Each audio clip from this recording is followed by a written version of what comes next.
الرحمن الرحیم الحمد للہ رب العالمین والصلاة والسلام علی سید الانبیاء والمرسلین اما بعد. محترم سامعین، قابل احترام اساتذہ کرام اور میرے ہم مکتب کے ساتھیوں، السلام علیکم ورحمۃ اللہ وبرکاتہ.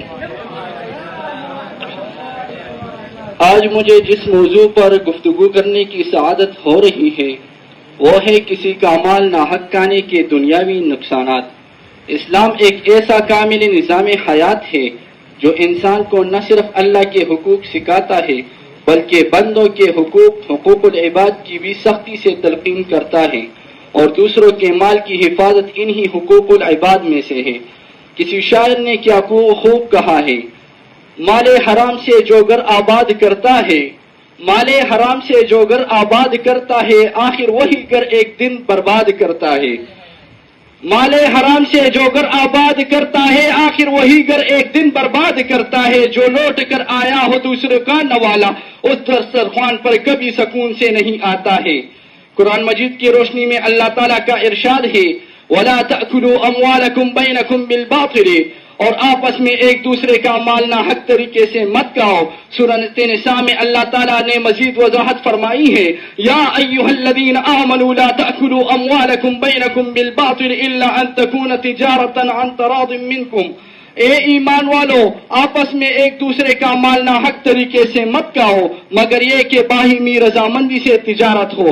اور یتیموں کا مال کھانے والوں کے بارے میں اللہ تعالیٰ نے سخت وعید فرمائی ہے، ان الذین یأکلون اموال الیتامی ظلما انما یأکلون فی بطونہم نارا. بے شک جو لوگ یتیموں کا مال ظلماً کھاتے ہیں وہ اپنے پیٹوں میں آگ بھرتے ہیں. احادیث مبارکہ کی روشنی میں نبی اکرم صلی اللہ علیہ وسلم نے حجۃ الوداع کے موقع پر ارشاد فرمایا ہے، ان دماءکم واموالکم واعراضکم علیکم حراما، بے شک تمہارے خون، تمہارے مال، تمہارے عزتیں تم پر حرام ہو. ایک اور حدیث میں ارشاد فرمایا ہے، حضور اقدس صلی اللہ علیہ وسلم نے فرمایا، جو شخص جھوٹی قسم کھا کر کسی مسلمان کا حق مار لے اس پر جہنم واجب کر دیتا ہے اور جنت حرام کر دیتا ہے. حرام مال کے اثرات کے بارے میں آپ صلی اللہ علیہ وسلم کا ارشاد ہے، کل جسد نبت من سخط فالنار اولا به، وہ ہر جسم جو حرام مال سے پروان چڑھا ہے آگ اس کے لیے زیادہ لائق ہے. اور اس شخص کا انجام بیان کرتے ہوئے حرام کھانے کے باوجود دعا کے لیے ہاتھ اٹھاتا ہے. نبی اکرم صلی اللہ علیہ وسلم کا ارشاد ہے، فأنی یستجاب لک، تو اس کی دعا کیسی قبول ہوگی. دنیاوی نقصانات معزز سامعین، کسی کا مال ناحق کھانے کے صرف اخروی نقصانات ہی نہیں بلکہ اس دنیا میں برکت کا خاتمہ. حرام مال میں کبھی برکت نہیں ہوتی، مال جتنا بھی زیادہ ہو سکون خوشحالی نصیب نہیں ہوتی.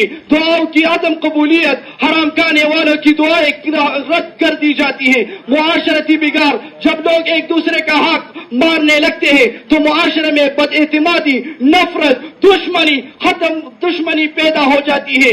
رشتوں کی تباہی، رشتہ دار، بھائی بہن، دوسرے احباب کے مابین مالی خیانت رشتوں میں ہمیشہ کے لیے توڑ دیتی ہے. قانونی عدالتی الجھنیں، ناحق مال کھانے والے اکثر عدالتوں کے چکر کاٹتے ہیں جس میں وقت، پیسہ، عزت سب کچھ ضائع ہو جاتا ہے. بے سکونی، ذہنی اضطراب، حرام مال کھانے والا انسان کے دل کے اندر کبھی مطمئن نہیں رہتا. ضمیر خلش، بے چین، چیخنے سے ڈرتا ہے.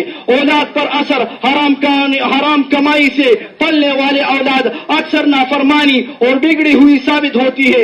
اس لیے شاعر نے کیا خوب کہا ہے، چین اس گھر میں کبھی نہیں آ سکتا، چین اس گھر میں کبھی نہیں آ سکتا جہاں کا رزق کسی کا چھینا ہوا ہو. اختتام میں کچھ نصیحتی الفاظ کہنا چاہوں گا. پیارے دوستو، ہمیں چاہیے کہ ہم اپنی روزی رزق حلال ذرائع سے کمائے اور کسی دوسرے کے مال کو ہاتھ تک نہ لگائے، خواہ کتنا ہی کمزور یا بے بس کیوں نہ ہو. اللہ تعالی ہمیں رزق حلال کمانے، دوسرے کے حقوق حفاظت کرنے کی توفیق عطا فرمائے. وما علینا الا البلاغ.